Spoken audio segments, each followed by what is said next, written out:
In December 1941, murder stopped being chaotic but became systematic. By December 1941, Nazi Germany had already murdered hundreds and thousands of Jews through mass shootings carried out by Einsatzgruppen in Eastern Europe. Entire families were lined up beside pits and executed. But even the killers were breaking. Reports reached Berlin describing psychological collapse among firing squads, ammunition shortages, and logistical inefficiency. The Nazi leadership wanted a method that was quieter, faster, and emotionally distant.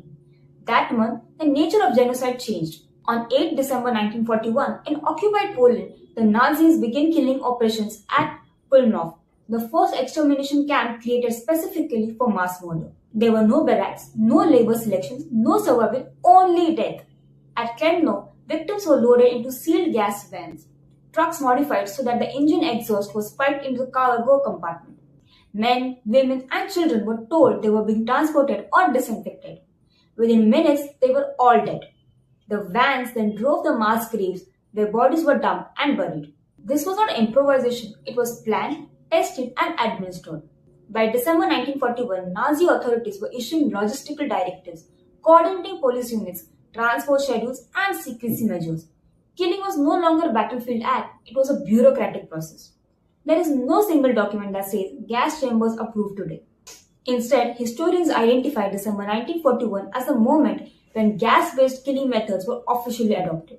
Central authorities coordinated extermination logistics. Regional commanders received implicit authorization to proceed. This is how genocide was legalized inside the Nazi system. Not with one order, but with silence, compliance, and paperwork. Klemno became the testing ground. What began the gas vans in December 1941 rapidly expanded. Within months, Belzec, Sobibor, and Treblinka were constructed. Permanent gas chambers replaced mobile vans. Killings were scaled to thousands per day. This transition culminated in Operation Reiner, 1942, the deadliest phase of the Holocaust. But the turning point was December 1941. This was the moment when genocide crossed the line. Murder was no longer carried out face to face. It was outsourced to engines, rooms, and schedules.